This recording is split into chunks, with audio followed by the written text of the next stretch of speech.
Bonjour à vous toutes et à vous tous, chers amis. Nous sommes vraiment ravis de vous accueillir à l'occasion de cette conférence. Comment soutenir les PME à la sortie du Covid, plus spécifiquement les PME du secteur du handicap, je rappelle ESAT, EA. Quelles actions? C'est une conférence qui intervient dans le cycle des conférences qui se tiendront jusqu'à vendredi en fin de journée.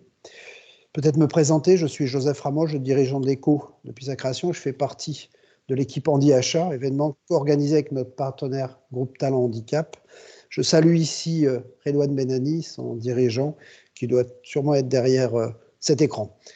Alors, petit rappel de la situation de l'emploi des travailleurs handicapés en France. Ça, c'est important qu'on ait cette vision globale de l'emploi des personnes handicapées en France. Selon l'Observatoire de l'emploi et du handicap de l'AGEFIP, à la fin décembre 2020, 7,8% des demandeurs d'emploi sont en situation de handicap. C'est autour de 480 000 demandeurs d'emploi sont inscrits à Pôle emploi en catégorie ABC. Et par contre, 64% des demandeurs d'emploi sont en chômage de longue durée. Et là, on a pris plus 5 points en un an. Le scénario du pire a pourtant été évité, puisque, à la différence du tout public, le nombre de demandeurs d'emploi bénéficiaires de l'obligation d'emploi, ce qu'on appelle les DEBOE, c'est des sigles et des acronymes, n'a pas augmenté depuis le début de la crise sanitaire. Mais des difficultés d'insertion et d'inscription durable dans le chômage de longue durée perdurent.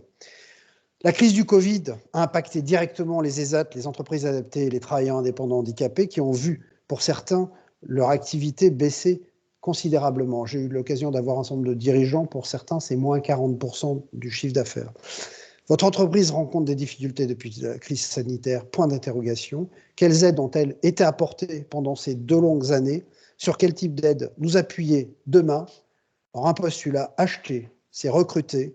Un acte d'achat est un acte d'emploi. Pour nous accompagner aujourd'hui, j'ai le plaisir d'accueillir 4 intervenants. Pierre Pelouzet, médiateur des entreprises, parrain de cette 3e édition. Bonjour Pierre. Bonjour Joseph. Frédéric Griveaux, vice-président national de CPME, en charge de l'industrie. Bonjour Monsieur Griveaux. Stéphane Martinez, président de la commission RSE du GNI, nous expliquera ce qu'est le GNI. Bonjour Stéphane. Bonjour Joseph. Bonjour à tous. J'ai eu le plaisir d'intervenir au récent congrès du GNI. Et je crois que Pierre Pelouzet est intervenu également à ce congrès récent. Sylvain Coutier. Bonjour Sylvain, président du groupe ATF, délégué régional Île-de-France de l'Union nationale des entreprises adaptées, l'UNEA. Bonjour Sylvain. Bonjour Joseph, bonjour à toutes et à tous. Et pour ouvrir cette conférence, ma première question va s'adresser à notre parrain Pierre Pelouzet. Nous venons de traverser 2 années très compliquées, très éprouvantes. Vous étiez au cœur du quoi qu'il en coûte. Face à l'épidémie du coronavirus, le gouvernement a mis en place des mesures d'urgence. Parallèlement au plan de relance de l'économie, un plan de sortie de crise est mis en place pour accompagner les entreprises en situation de fragilité. Le médiateur des entreprises, M. Pierre Pelouzet, fait partie de ce dispositif en aidant les chefs d'entreprise à trouver des solutions à tout type de différends qu'ils peuvent rencontrer avec une entreprise ou une administration. Alors ma première question, Pierre, serait quel est le travail de la médiation des entreprises pour soutenir les achats responsables et particulièrement les achats solidaires? Oui, bonjour Joseph. Donc tu l'as dit, on a la mi-temps d'Handi Achat, donc en tant que parrain, je ne vais pas faire le discours de la mi-temps, mais quand même, je pense qu'on peut se féliciter du succès de la première mi-temps. Je crois que ça a été une belle réussite jusque-là. Je crois comprendre que les chiffres sont bons et encourager tout le monde à se mobiliser pour la deuxième mi-temps et donc venir rejoindre le salon, venir voir les entreprises, participer aux conférences. Voilà, donc ça c'était le petit mot du parrain à la mi-temps, mais je vais répondre à ta question évidemment tout de suite derrière. Les achats responsables vont être sinon la clé de la reprise économique. On est face à quoi? On est face à un tissu d'entreprises, qu'elles soient classiques ou que ce soit les entreprises secteur protégé adapté, qui ont souffert énormément pendant la crise, mais qui ont bénéficié d'aides, que ce soit les prêts garantis par l'État, le fonds de solidarité, le dispositif coût fixe, etc. etc. Ceci étant, aujourd'hui, c'est la fin de tous ces dispositifs dans la plupart des secteurs, et donc, j'allais dire, on revient à l'économie réelle. Et dans l'économie réelle, ceux qui fournissent la trésorerie, ce n'est pas les banques, ce n'est pas l'État, ce n'est pas les prêts garantis, c'est les clients. Donc, le premier message achat responsable pour tous les clients, c'est regardez vos fournisseurs. Déjà, évidemment, ça c'est mon leitmotiv, vous le savez tous, mais il faut le redire, en particulier maintenant, l'achat responsable, c'est déjà payer ses fournisseurs tout de suite, le plus tôt possible, ne pas attendre. On n'est même pas obligé d'attendre les 60 jours traditionnels, on peut payer plus tôt, ce n'est pas un problème, surtout pour les petites entreprises, encore une fois, qui peuvent avoir des difficultés de trésorerie, donc payer tout de suite, donner des avances pour permettre à ces entreprises de redémarrer, pour celles qui ont besoin d'acheter de la matière première. J'y reviendrai, mais c'est une difficulté supplémentaire aujourd'hui. L'énergie aussi, donc on a pas mal de sujets de trésorerie. Donc les achats responsables, c'est d'abord payer en temps et en heure, payer le plus tôt possible, mettre en place des systèmes d'avance, voire d'affacturage inversé pour aider la trésorerie des entreprises. Ça, c'est le point crucial numéro 1. Numéro 2, évidemment, l'achat responsable, c'est ne pas acheter n'importe comment. En particulier les entreprises des secteurs sur lesquels on travaille aujourd'hui, qui sont le cœur d'Andy Achat, ces entreprises secteurs protégés, secteurs adaptés, les ESAT, les EA, vont avoir besoin d'une attention encore plus particulière en cette rentrée, en cette reprise. Et j'engage tous les acheteurs responsables à aller les regarder, utiliser tous les outils, toutes les plateformes comme celle qui est proposée aujourd'hui pour découvrir ou redécouvrir ces entreprises et rapidement leur donner du business. C'est ça qu'elles attendent, ce n'est pas tellement les aides, etc. C'est qu'on leur donne du business pour faire travailler les gens, en particulier les personnes en situation de handicap. Donc pour tout cela, nous on pousse évidemment, vous savez, on a nos outils, au-delà de la médiation qui est là pour rétablir un dialogue. On a un parcours des achats responsables qui est devenu le parcours national des achats responsables, avec une charte de bonnes pratiques que j'engage tout le monde à venir signer, qui donne vraiment les bases de déploiement d'une politique achat responsable, avec des outils d'autodiagnostic qui vous permettent de vous mesurer tout le long de la vie de votre entreprise, et un label qui va être décliné en bronze, argent, or, qui permet là de démontrer le niveau de responsabilité que vous avez. Donc une forte poussée, on y travaille beaucoup. Encore ce matin, je fais une conférence de presse pour montrer le niveau exceptionnel de RSE des entreprises françaises. On travaille beaucoup à pousser les achats responsables, à pousser la responsabilité. Et encore une fois, c'est une des clés de la reprise économique de notre pays. Merci Pierre Pelouzet de ces propos qui placent bien le cadre de nos échanges aujourd'hui. Frédéric Griveau, bonjour. Bonjour. Vous êtes vice-président national. Je suis seulement dans la section industrie de la CPME. Voilà. D'accord, très bien. Donc, rappelez-nous justement, la CPME, ça recouvre combien d'adhérents et quel est votre mandat finalement, la CPME? Alors, on comprenne bien. Le mandat est assez court, et puis là, quand je dis il est assez court dans sa présentation, on va donc dire il y a 200 fédérations qui sont adhérentes de la CPME, qui est une organisation patronale au même titre que le MEDEF ou l'UDP. Vous avez 117 unions territoriales, c'est-à-dire une représentation par département. Vous avez 250 000 entreprises qui représentent à peu près 4 millions de salariés. Ça, c'est, si vous voulez, globalement la présentation. Par rapport à l'actualité, nous dirons qu'à l'heure actuelle, la CPME est présente dans un grand nombre de salons, comme celui où vous nous avez invités aujourd'hui, pour présenter son implication en matière de politique de RSE, mais aussi d'insertion.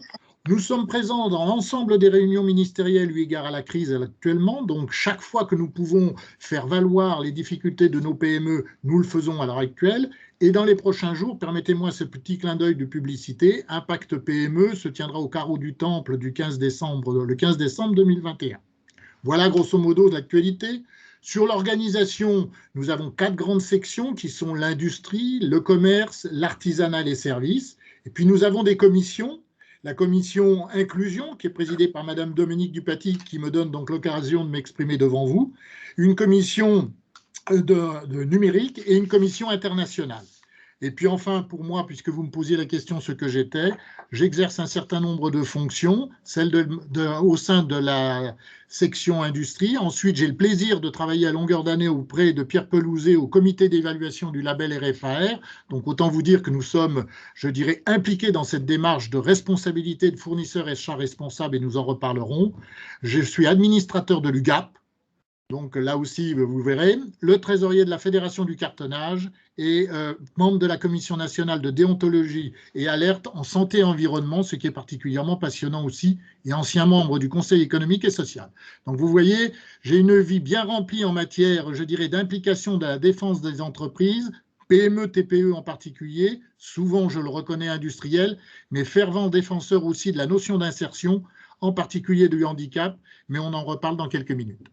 Bien sûr. Merci beaucoup, en tout cas, sur toutes ces implications et tous ces engagements.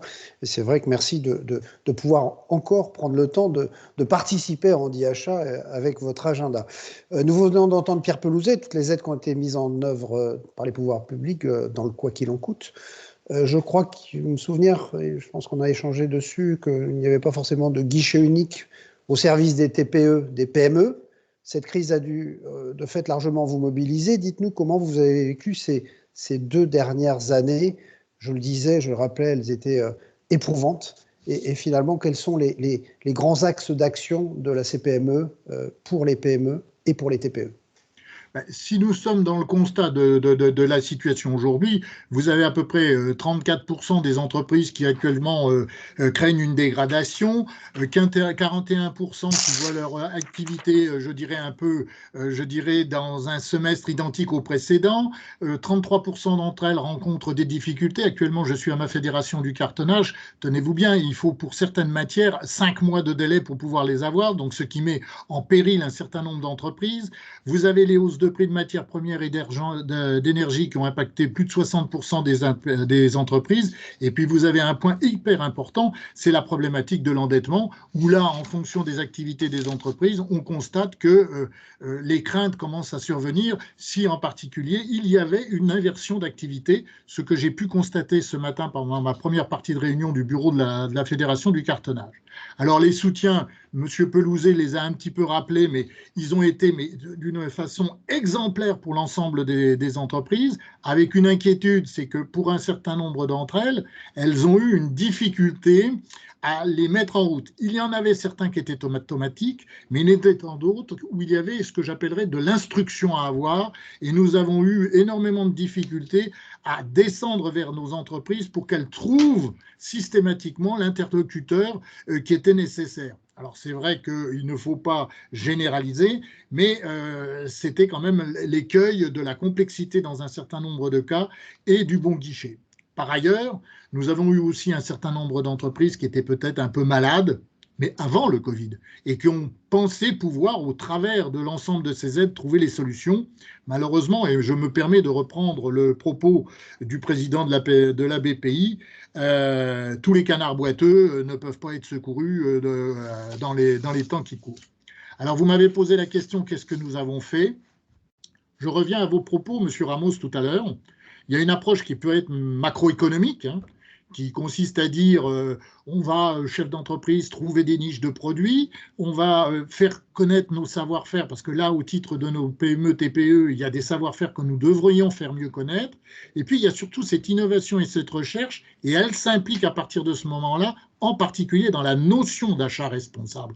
C'est par l'innovation et par la recherche que nous allons arriver à trouver, je dirais, une meilleure responsabilité dans la proposition de services et de produits que nous serions susceptibles de donner à l'ensemble des acheteurs. Puis vous avez ensuite 2 autres axes qui sont plutôt microéconomiques. Là, je vais venir vers M. Pelouzet. Vous avez la problématique du public, et où nous pensons, nous, chefs d'entreprise de TPE, PME, que l'État devrait être encore plus présent qu'il ne l'est à l'heure actuelle au titre du levier que sont les marchés publics. Et quand je dis cela, je le dis en particulier que le marché aille directement à la PME, TPE. On constate, si vous voulez, depuis des années, excusez-moi de parler peut-être un peu vite, mais depuis des années, à une forme de massification et qui fait que les PME, TPE sont en difficulté. Alors, on nous dit, il y a l'allotissement et il y a le groupement d'entreprises. Mais quelle complication pour ces chefs d'entreprise. Essayez d'imaginer un chef d'entreprise de TPE, PME qui est dans son territoire et on lui dit va t'allotir ou va voir chercher un marché qui est alloti ou va te constituer en groupement. Mais quelle difficulté pour lui! Donc là, il y a quelque chose, si vous voulez, qui est important. Certes, les équilibres économiques, on nous l'a répété récemment dans une réunion, doivent être conservés pour l'État de telle manière à avoir les meilleurs prix.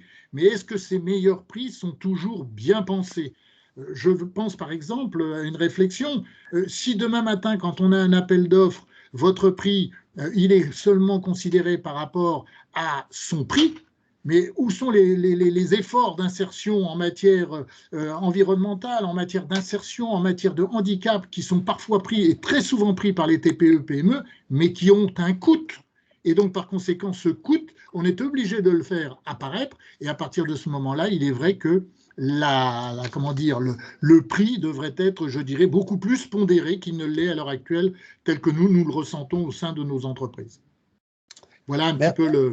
Merci de cette intervention très très riche, Frédéric Griveau, parce que là, vous plantez aussi le décor des difficultés et qu'ont traversé un certain nombre de TPE, de PME. Vous parliez justement de ce levier de la commande publique. Alors, il me semble, Pierre Pelouzet, je vais revenir vers vous, il me semble que vous êtes président de l'Obsar, l'Observatoire des achats responsables. Il me semble que les achats publics, bon, il y a sûrement encore à progresser, mais étaient quand même progressé relativement vite, et que deux lois de réglementation, je pense à la loi GEC et à la loi Climat et Résilience, qui devraient booster un peu ces achats publics. Peut-être répondre à Frédéric Griveau, même si vous le rencontrez assez fréquemment, peut-être avoir cette conversation avec nous, un peu privée, on va dire. Avec plaisir, c'est toujours un plaisir d'échanger avec Frédéric. Effectivement, les achats publics doivent être, j'allais dire, leaders, responsables, modèles dans cette démarche. Et je pense qu'en partie, ils le sont. Joseph, tu l'as dit, je suis président de l'Observatoire des achats responsables. On voit à l'Observatoire, avec notre baromètre, qu'il y a quand même un certain nombre de domaines où c'est plutôt le public qui montre l'exemple, notamment sur les achats de type achat auprès du secteur de l'insertion, du handicap, même si, et je rejoins Frédéric, ça reste compliqué, ça reste difficile. La loi évolue, Joseph, tu l'as mentionné, les dernières lois poussent et permettent encore plus aux acheteurs de mettre des clauses d'insertion, notamment, et des clauses environnementales aussi, dans leur marché, et nous, on les pousse à le faire. Je rajoute qu'un certain nombre de mesures, notamment, je vais être un tout petit peu technique, mais le relèvement des seuils, c'est-à-dire oui, ça permet de faire des appels d'offres simplifiés sur des montants qui peuvent être de plus en plus conséquents, permettre à tout un tas de, entre guillemets, petits marchés, mais un petit marché pour une commune, ça peut être un gros marché pour un ESAT ou un EA, de répondre à cet appel d'offres de manière extrêmement simple. Donc voilà, les choses bougent. Je dois insister aussi sur le fait que je parlais de la charte et du label, un certain nombre de nos labellisés, évidemment de signataires de la charte, sont des acteurs publics. Je pense au ministère des Armées, je pense à l'UGAP que Frédéric a cité, je pense à la région Centre-Val de Loire, au département du 92. Donc voilà, tout ça bouge. Évidemment, comme Frédéric, je suis un frustré, je trouve que ça bouge jamais assez vite, jamais assez fort, jamais assez loin. Mais en tout cas, on est dans la bonne direction. À nous tous. On t'entend plus, Pierre. Est-ce qu'il y a un problème de micro ou c'est moi qui n'entends plus? Non, on ne l'entend plus. Pierre, on t'entend plus. Pierre, on t'entend plus. Je ne sais pas si tu nous entends. Nous, on t'entend plus, Pierre.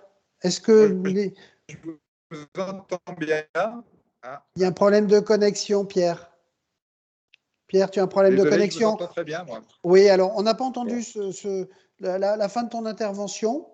On va continuer peut-être sans Pierre Pelouzet qui va nous rejoindre à nouveau. Stéphane Martinez. Bonjour, Monsieur Martinez. Peut-être avant de nous parler de l'impact considérable de la Covid-19, vous allez nous rappeler qui est le GNI et quels sont vos adhérents. J'entendais encore ce matin, le monde de la nuit est très en colère. Peut-être nous dire comment vous sentez-vous? Est-ce que vous avez le moral en ce moment, Stéphane Martinez? Alors, cher Joseph, moi, oui, j'ai le moral. Je suis à côté de Madame Bouvard, donc je suis ravi, donc j'ai le moral. Mais nos adhérents n'ont pas le moral aujourd'hui. Enfin voilà, on a eu une grosse réunion de crise. Notre président Didier Chenet est toujours très proactif pour la défense de nos adhérents. Juste pour vous présenter le GNI, le Groupement national des indépendants de l'hôtellerie, restauration et traiteurs. Voilà, on couvre un secteur national, on est représentatif de toutes ces branches-là. Et on a à peu près, je crois, entre 11 et 10 000 adhérents. Voilà, à peu près, avec une représentation nationale et uniquement derrière nous des indépendants et des entreprises plutôt patrimoniales. Voilà à peu près qui on représente. Et moi, je suis Stéphane Martinez, je suis élu et président de la commission RSE qui s'est créée il y a 2 ans, d'où la fusion du anciennement Sinorca avec la Fagit qui a créé le GNI. Et avec Madame Bouvard, on s'était dit peut-être que pour nous, la RSE, c'est mieux que d'avoir un département développement durable, un département handicap et un département social, parce qu'on pense que tout doit faire partie demain de nos professionnels. Voilà. On a, comme je vous l'ai dit, le moral de nos troupes aujourd'hui est compliqué. L'annonce qui a été faite hier sur la fermeture des discothèques, nos discothécaires sont chafouins parce qu'ils ont pris toutes les mesures adéquates. Les passes sanitaires, les contrôles compliqués, mais bon, ça fait partie de la vie. Ils se sentent culpabilisés alors qu'ils ont fait tout un gros travail de sécurité pour essayer d'éviter les clusters et ils se sentent aujourd'hui pas très en forme. Derrière ça, on a toute la partie des traiteurs. Tous nos traiteurs, pareil, reçoivent des annulations en cascade depuis hier. Très compliqué, très compliqué. Alors qu'on avait pour tous une début d'année de janvier à juin très compliqué et septembre, octobre, novembre, on sentait un dynamisme, un départ et on pensait tous et nos adhérents pensaient que cette fin d'année allait être économiquement peut-être un moyen d'avoir un peu plus de trésorerie. Il s'avère que les hôteliers là, boum, en cascade aussi les annulations, donc tout ça bien entendu ça va avoir un impact sur nos restaurateurs et on commence à avoir beaucoup de stress vis-à-vis de nos adhérents montagnards. Voilà, qui commencent à vraiment douter est-ce qu'il va y avoir un couvre-feu, s'il y a un couvre-feu, comment ils vont gérer. Donc en gros, en finalité, je pense qu'il va y avoir un énorme besoin de soutien auprès de nos adhérents au niveau psychologique et surtout au niveau des patrons, mais surtout aussi au niveau des salariés. Parce que d'après ce qu'on a ressenti, ça ne va pas être simple. Voilà, ça ne va pas être simple du tout. Et on va voir un peu comment ça va se passer dans les jours et les mois à venir.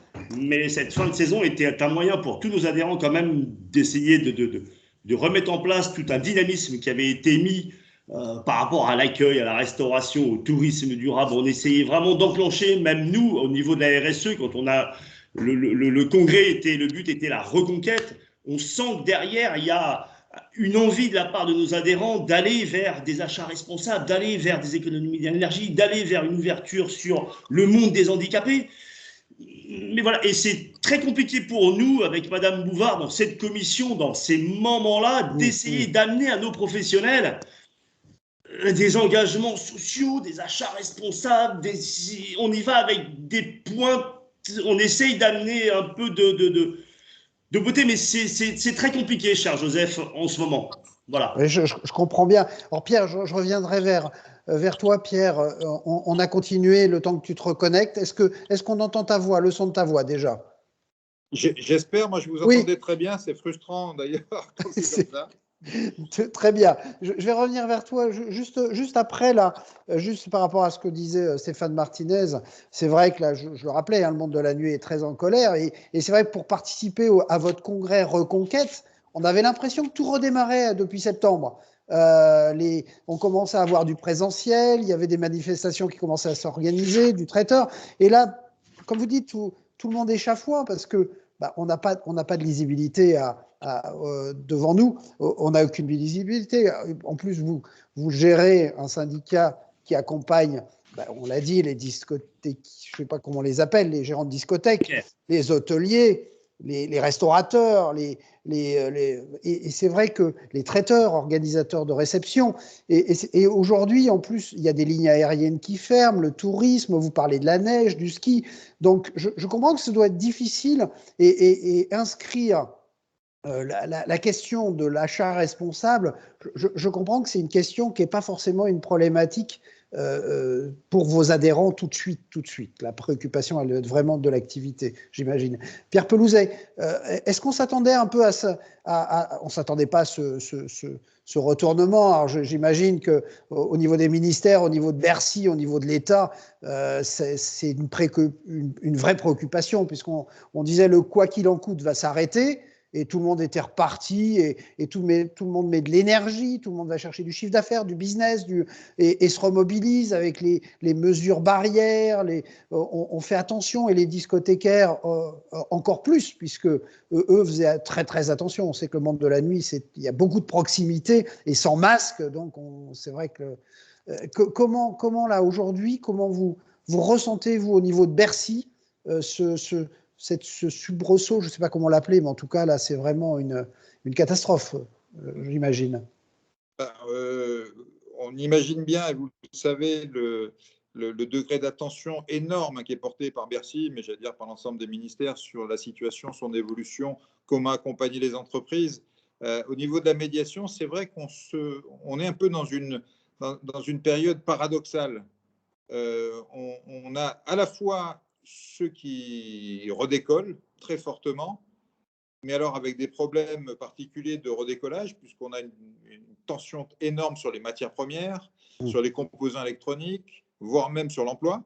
Donc d'un côté, on résout des tensions, nous, en médiation entre clients-fournisseurs sur ces sujets-là, et de l'autre côté, des secteurs qui allaient mieux et qui redeviennent dans une période un peu difficile, où là, les sujets vont être évidemment la trésorerie, les paiements, les prêts garantis par l'État à rembourser, et puis un sujet qui nous touche beaucoup, les relations avec les bailleurs, hein, tous ces loyers qu'on doit payer, et si on est de nouveau obligé de fermer, ce qui est malheureusement le cas des discothèques, comment le bailleur peut-il accepter de faire un geste ou pas? Donc vous voyez, des sujets, on retrouve à la fois nos sujets de crise qu'on avait il y a un an au cœur de l'année 2020, et nos sujets de reprise qu'on a depuis septembre, et tout ça, c'est évidemment, la médiation est là pour accompagner tout ça, mais c'est vrai que c'est un mélange un peu étonnant, une période encore plus particulière que ce qu'on a pu connaître depuis 2 ans.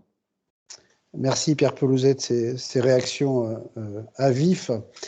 Sylvain Coutier, vous êtes vous-même dirigeant d'une entreprise, une entreprise un peu particulière, puisque c'est une entreprise adaptée, mais d'une grande entreprise, délégué régional de l'UNEA, l'Union nationale des entreprises adaptées, qui s'est fortement mobilisée pendant ces 2 années.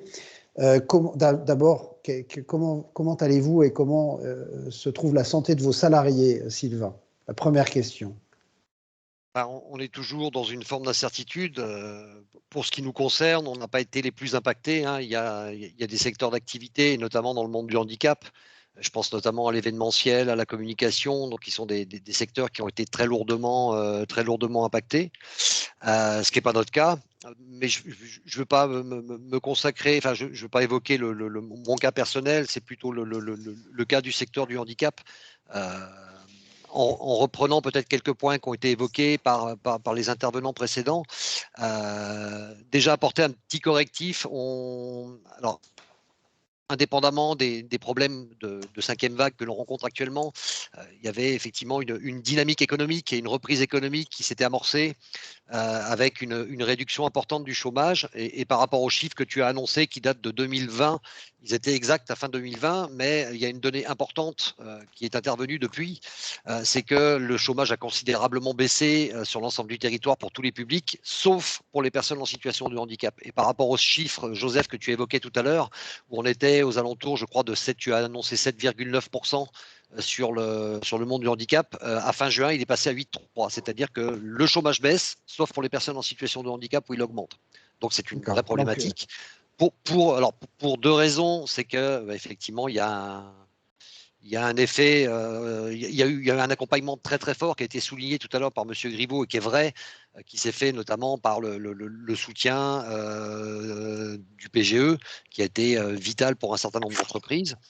Au niveau, alors je vais parler dans le secteur du handicap, des entreprises adaptées, on a pu mobiliser effectivement des fonds d'aide à la transformation des entreprises où on a fléché des budgets, donc à budget constant, des budgets qui n'étaient pas consommés sur des dispositifs d'aide, donc à la perte de productivité, au chômage partiel, puisque aujourd'hui, les entreprises adaptées sont encore fortement touchées par ce phénomène. Hein. Moi, alors pour revenir à mon cas personnel, j'ai des personnes qui sont fragilisées parce que personnes en situation de handicap que je n'ai pas revues depuis début mars 2020.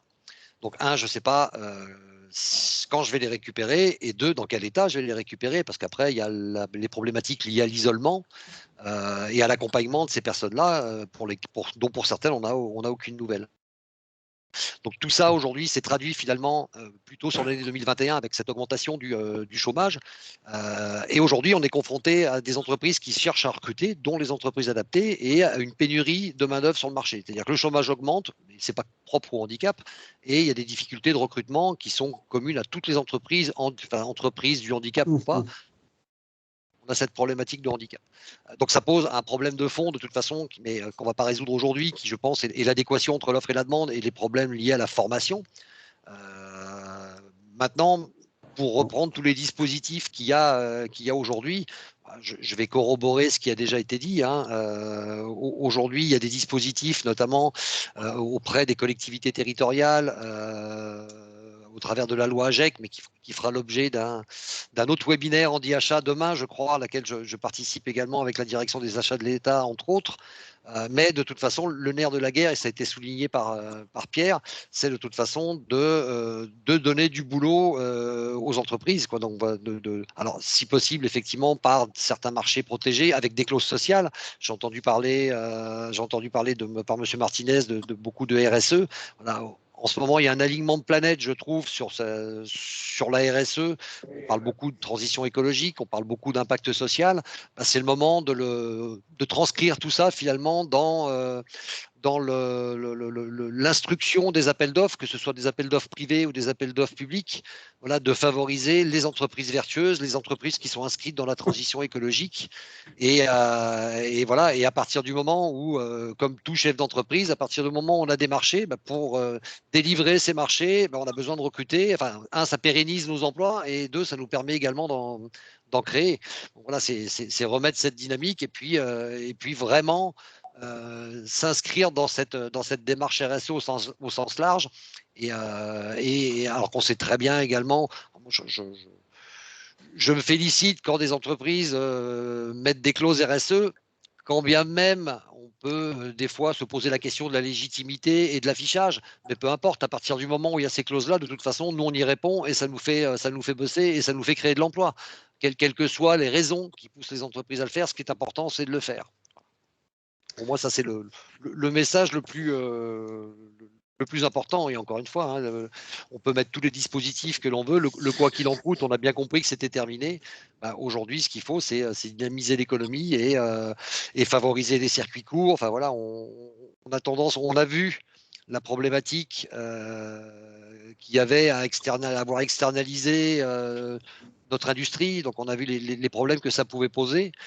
Souvent, on va chercher, aujourd'hui, Internet, c'est facile, on va chercher des solutions parfois à l'autre bout de la planète, alors que peut-être, si on cherche un peu, on a des solutions qui sont proches de chez nous. Donc, c'est aussi, quand je parle de RSE, et de transition écologique, c'est favoriser les circuits courts, et c'est peut-être regarder déjà autour de chez soi avant d'aller chercher plus loin. Merci de ces propos, Sylvain Coutier. On parlait et c'est Frédéric Griveaux, Monsieur Griveaux, qui parlait de l'écueil de la complexité, mais je pense qu'aussi la situation a été soudaine, brutale, et a surpris tout le monde, et il a fallu réagir. La question que je me pose, est-ce que... Alors, je pense que vous n'allez pas prendre de vacances, la CPME et le GNI. Je pense que ça va être difficile de prendre des vacances, parce que vous allez être obligé d'être présent près de vos adhérents, là, parce que je pense qu'il y aura un vrai soutien et justement un vrai accompagnement, parce que le maître mot, ça va être, et c'est le rôle, je pense, de vos syndicats professionnels, c'est d'accompagner vos adhérents le mieux possible par rapport à leurs difficultés. Pierre Pelouzet, est-ce que on disait que le quoi qu'il en coûte allait s'arrêter, mais là, je ne sais pas comment on va faire, là, parce que quelles mesures vont être prises? Est-ce qu'il y a déjà des mesures qui vous pouvez, je ne sais pas s'il y a des mesures qui sont déjà envisagées. Vous parliez de rembourser les loyers, les prêts garantis par l'État, donc les charges, les reports. Est-ce qu'il va y avoir du chômage partiel à nouveau? Est-ce qu'on va faciliter le télétravail? Je vous laisse réagir, Pierre Pelouzet, sur tout ce qui vient d'être dit, parce qu'on le voit, les PME sont en grande difficulté aujourd'hui. Alors, j'ai évidemment pas de scoop, Joseph, à annoncer aujourd'hui, mis à part que, évidemment, toutes les mesures sont à l'étude. Vous l'avez vu, la tendance, quand même, ces derniers mois, c'est plus de faire des mesures ciblées sur les secteurs qui sont en difficulté réelle liée à la situation sanitaire, plutôt que de repartir sur des mesures généralistes, comme on a pu le connaître au début de la crise et pendant la crise, où tout le monde d'ailleurs était affecté à un degré ou un autre. Mais ceci étant, il y a beaucoup de discussions qui ont été faites, qui se font, et évidemment avec les organisations professionnelles au niveau des cabinets des ministres. Donc voilà, tous les outils sont sur la table. Il y a un certain nombre de choses qui sont annoncées au fur et à mesure et qui essayent d'être adaptées à la situation, qui est difficile évidemment à suivre. On est tous bien conscients que on ne sait pas toujours. D'ailleurs, ça fait 2 ans qu'on essaie de savoir comment ce virus évolue avec les variants, etc. Et que donc l'impact et les bonnes mesures économiques à prendre avec sont toujours difficiles à mettre en œuvre. Mais l'accompagnement a été, et Frédéric l'a rappelé, là depuis le début. Et je ne doute pas que l'accompagnement va continuer à être là, même si on espère tous qu'à un moment donné, on va sortir de tout ça, et comme je le disais tout à l'heure, que ce soit qu'on revienne à l'économie réelle et qu'on puisse sortir d'une économie où l'État a besoin de pallier des situations temporaires. Merci Pierre Pelouzet. Donc mesures ciblées et mesures à l'étude. Donc j'imagine que ça travaille beaucoup là au niveau des cabinets ministériels en ce moment et surtout à Bercy. Frédéric Griveau, vous suivez, vous rappeliez, vous êtes inscrit et des mandats d'instance qui vous rendent très proche des politiques publiques et des politiques qui sont actées et qui vont se développer prochainement. Est-ce que vous avez, vous, au niveau de votre syndicat, des mesures simples, je ne sais pas, ou des propositions sur lesquelles vous aimeriez que le gouvernement avance pour faciliter justement cet accompagnement? Alors, on va prendre 2 axes principaux. Le premier, c'est le croisement entre hausse des matières premières et prise en considération de ces hausses dans les marchés aussi bien privés que publics. Les révisions de prix ne prennent pas suffisamment en compte. Je vais vous donner qu'un seul exemple. Actuellement, les commandes sont données à nos industriels par des acheteurs dans le cartonnage. Elles sont enregistrées à un prix de 100 pour une livraison au mois d'avril. Or, entre le mois de janvier et le mois d'avril, il va peut-être y avoir 1 ou 2 hausses. Or, les prix sont fermes. Comment va-t-on faire pour pouvoir intégrer ces hausses de prix? Il y a une très, très grande difficulté pour un certain nombre d'entreprises. Alors, on parle de la matière première, mais quand vous acceptez d'y attacher aussi l'énergie, je pense à l'électricité, nous étions le cas d'un de nos entrepreneurs ce matin, il a 2 millions depuis l'année dernière de hausse d'électricité en plus sur son exploitation. Il ne peut pas répercuter la totalité, donc il est en train d'écraser ses marges. S'il écrase ses marges, ça veut dire que les 2 points sur lesquels on a à développer nos entreprises, à savoir l'investissement et à savoir peut-être demain matin les hausses des salaires, ne pourraient pas être faites. Et la deuxième chose sur laquelle la CPME se bat à l'heure actuelle, c'est à propos de l'endettement. L'État, le gouvernement a fait le nécessaire pour aider les entreprises qui ont à la date d'aujourd'hui des plans qui sont échelonnés sur plusieurs années, 2, 3, 4, 5, 6 ans.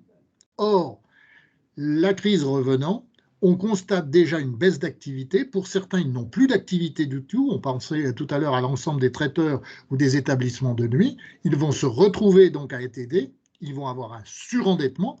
Comment vont-ils faire à terme face à ce surendettement?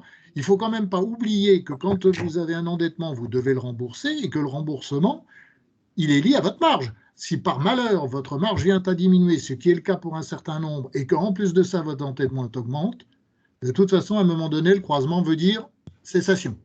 Or, c'est ce que nous voulons à tout prix éviter pour nos adhérents.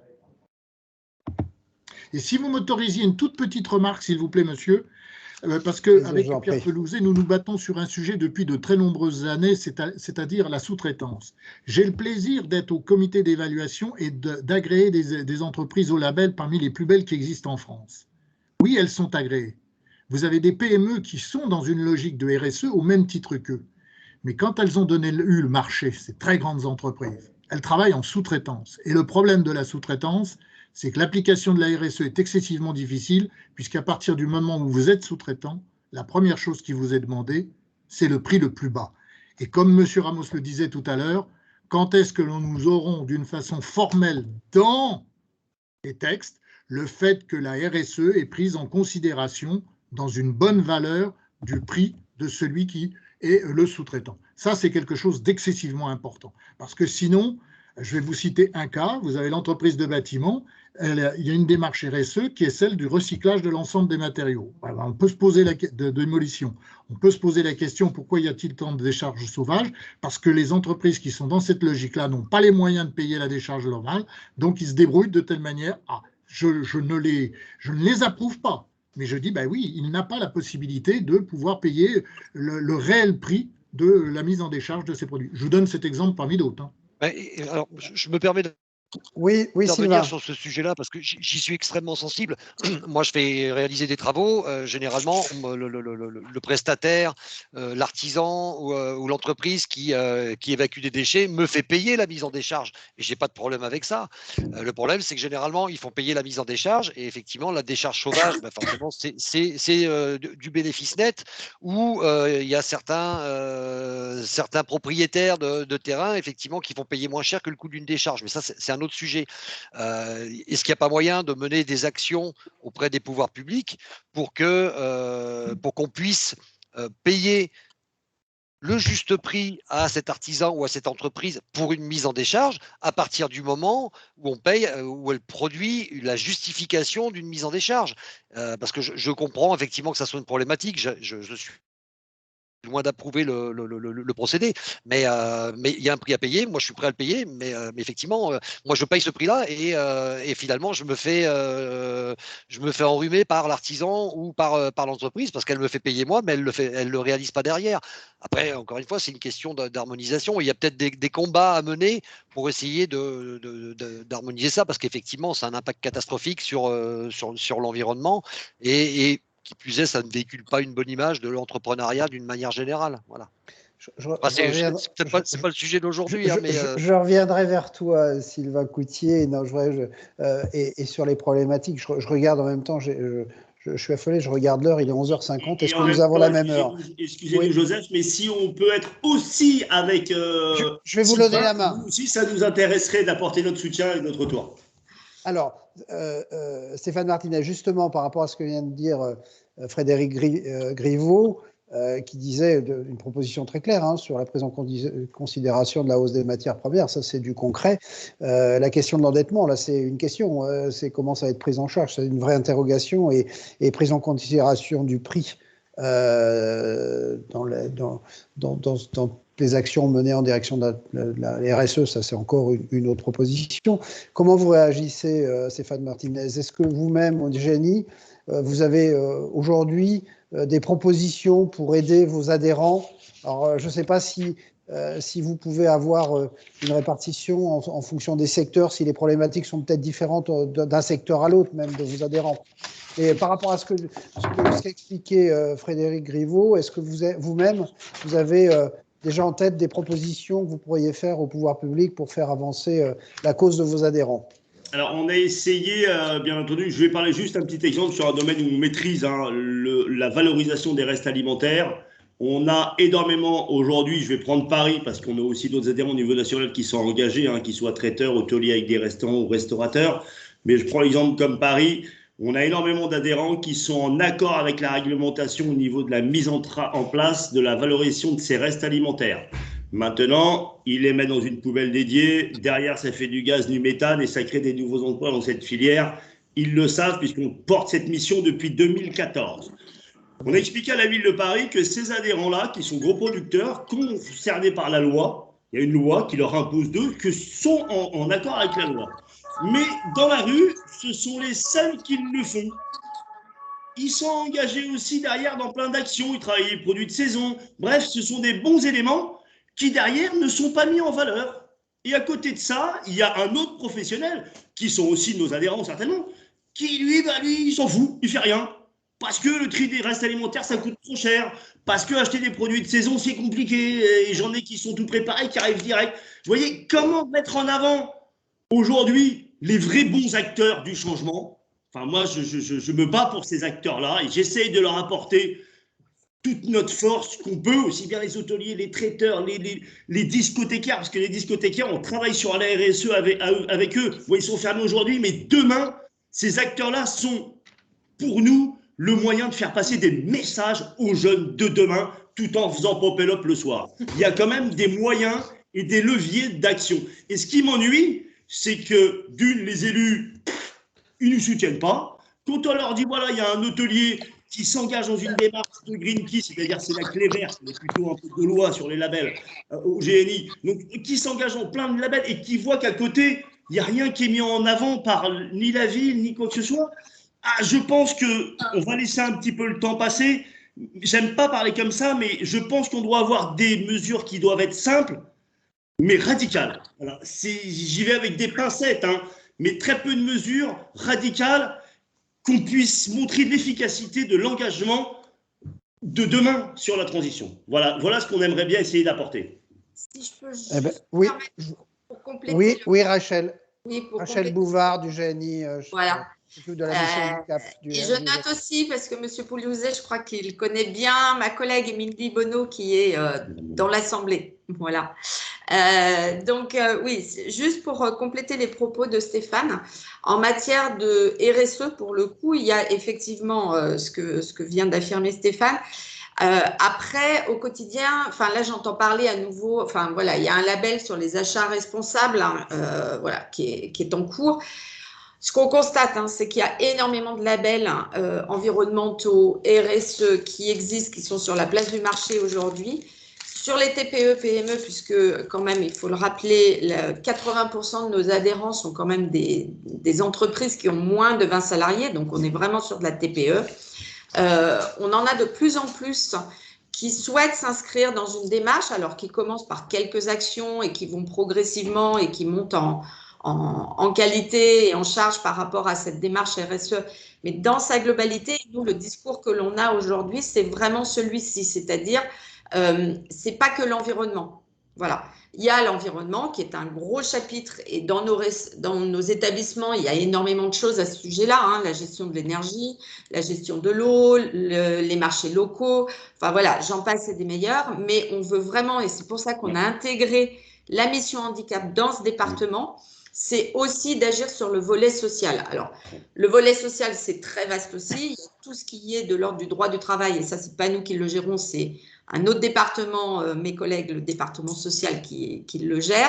Nous, on gère effectivement la mission handicap et on a vraiment à cœur de travailler sur ces sujets-là et de sensibiliser les TPE qui n'ont pas d'obligation à ce jour, mais qui font beaucoup de choses pour certaines, qui ne sont pas connues, parce que pour eux, ils ne voient pas forcément l'intérêt de communiquer, ils n'en ont pas forcément les moyens en plus. Mais vraiment, on essaye de travailler sur ce champ-là et les achats responsables en font partie. Et d'ailleurs, Joseph le sait pertinemment puisqu'il est venu le présenter. Nous avons réalisé une étude à ce sujet-là, on en parlera plus vendredi, sur les achats responsables et les familles d'achat. On va faire, si tu veux bien Rachel, on va faire un peu de teasing, on va renvoyer nos auditeurs à vendredi. Alors, je regarde l'heure, il est 11h56. Est-ce qu'il y a déjà, Cynthia Bugini, des questions derrière le SVP 1111? Alors, nous avions une première question, cette qui était à propos du parcours national des achats responsables, justement. On demandait quelle serait la date de lancement. Et donc, on va prendre… Est-ce qu'il y a d'autres questions? D'accord, ça va. Tu m'as fait peur, Cynthia, parce que je regarde l'heure, il est 11h56 et on a dit qu'on se clôture à 12h. Pierre Pelouzet, ce parcours des achats responsables, ça démarre quand? Alors, le parcours est lancé, donc vous pouvez d'ores et déjà rentrer dans le parcours. On l'a lancé officiellement avec Olivia Grégoire il y a quelques semaines. Donc, si vous allez sur le site Médiateur des entreprises, vous pouvez déjà commencer par l'étape 1, qui est venir signer la charte relations fournisseurs et achats responsables, ce qui vous permet de rentrer dans le parcours. Donc, vous êtes toutes et tous les bienvenus. Merci Pierre Pelouzet. Donc, avant de conclure, c'est vrai que les échanges sont passionnants, on voit bien d'acteurs passionnés. Vous êtes 3 têtes de réseau. Moi, j'ai envie de renvoyer tous ceux qui nous écoutent à leur tête de réseau national par rapport aux difficultés qu'ils rencontrent, parce que c'est là qu'ils trouveront des solutions ensemble. Alors, Stéphane Martinez… C'est ce que j'allais dire. Oui. Ce que j'allais dire, Joseph, effectivement, je pense que pour revenir sur la thématique du webinaire, il y a forcément des idées à faire germer. Au niveau des têtes de réseau, de prendre contact avec Monsieur Griveaux, parce qu'effectivement, en termes d'emploi et d'activité, je pense qu'il y a des choses à faire. Ouais. Nous sommes aussi là pour l'alignement des planètes. Et là, si on a aligné 4 planètes aujourd'hui, nous sommes à Andy Achat remarquablement satisfaits. Alors, Stéphane Martinez, vous voyez, vous avez Pierre Pelouzet, le médiateur des entreprises. Là, c'est un bon contact. Alors, je peux vous livrer son portable. Vous lui dites pas, mais je vous le donnerai. On l'a déjà par Madame Bonneau. Je vous dis rien. Ah, d'accord. Bon, bah, ça va. Je vous dis rien. Bon, très, très bien. Donc, il est 11h58. Merci, messieurs, de votre participation. Je vais vous demander peut-être un mot de conclusion. Je le fais à toutes les tables rondes que j'anime. Je vous demande votre vœu le plus cher à l'aube de cette nouvelle année. Je laisserai notre parrain conclure et le mot de la fin. Monsieur Griveaux, Frédéric Griveaux, vous n'avez pas de micro. Juste un vœu. Quel est votre vœu le plus cher? Mon vœu le plus cher, c'est qu'on ne fasse pas que de parler de RSE, c'est qu'on fasse de la RSE. Très bien, très très bien. Mais bon, Sylvain Coutier, votre vœu le plus cher? Plus simple par rapport à ce qui vient d'être dit. Et effectivement, je pense qu'à partir du moment où on est tous concernés par ça et qu'on a envie de le faire, il faut qu'on se rapproche. On a des choses, on a des offres et des passerelles à créer pour donner de l'activité aux PME, dont celle du monde du handicap, et donc avec l'impact positif que ça aura et l'impact social que ça aura sur la création d'emplois. Parler d'impact positif, Sylvain, je vois un beau soleil derrière vos fenêtres et récents positifs. Et oui, mais il arrive, ça comme un signe. Il arrive à ce moment-là, et je dis toujours, c'est écrit Mektoub. Stéphane Martinez, un mot de votre vœu le plus cher à l'aube de cette nouvelle année. Ça sera un mélange entre Monsieur Griveaux et Monsieur Coutier. Allons-y, faisons les choses. Faisons les choses. Bon, il y a des… je vois que les syndicats, vos syndicats professionnels ont des propositions concrètes et comme vous dites, il faut faire simple, et il faut faire des mesures simples qui soient concrètes et avancer pas à pas, si j'ai envie de dire, pierre par pierre, mais apporter pierre par pierre. Pierre Pelouzet, je vous laisse le mot de la conclusion. C'est une transition comme une autre. Quelle transition subtile. Non, déjà, merci Joseph encore pour cette table ronde et puis toute la qui est donnée. Je crois que si on a un vœu pour l'année prochaine, c'est que ces notions de dialogue, comme on est en train de le faire, mais comme Andy Achat est une symbolique, et de solidarité qui n'est pas pour moi un mot creux, mais vraiment un mot d'intelligence dans l'économie. Si tout ça se traduit en 2022, je pense qu'on peut faire une très belle année. Au-delà de toutes les difficultés, et je suis sûr qu'on va y arriver, parce que ce que j'entends depuis une semaine et puis depuis de nombreux mois me réconforte dans le fait qu'on est quand même pas mal à penser vouloir aller dans cette direction-là. Donc, en réunissant toutes nos forces, on devrait y arriver. Merci beaucoup, Joseph. Merci Pierre Pelouzet, merci à vous tous. Merci tout le monde. Merci à tous les intervenants. Je ne manquerai pas de revenir vers vous en ce début d'année pour vous rencontrer physiquement, si vous acceptez que je vous rencontre, ce sera avec un plaisir, et bien comprendre l'ensemble des problématiques et les problématiques de notre secteur aussi. Et je pense qu'il va y avoir des échanges un peu fructueux. En tout cas, j'ai été ravi de faire votre connaissance pour certains. Merci d'avoir participé à cette table ronde. Bon courage pour ces jours qui viennent. Je sais que ça va être un peu difficile encore et on va suivre l'actualité de manière très, très forte. En tout cas, bon courage à vous. Merci d'accompagner parce que l'accompagnement des entreprises, c'est quelque chose d'important. Et comme on le disait, dans les entreprises, il y a aussi l'accompagnement des salariés. Et je vous souhaite vraiment plein de courage et plein de dynamisme. Et gardez votre dynamisme parce que c'est comme ça qu'on va y arriver. Et on regardait encore ce soleil derrière Sylvain Couftier. Merci pour cet aliment de planète aujourd'hui. Et à très bientôt. Merci à vous. À vous. Au revoir. Merci, à bientôt. Et bonne fête de fin d'année. Très belle fête de fin d'année. Merci, au revoir à tout le monde. Merci Sylvain, à bientôt.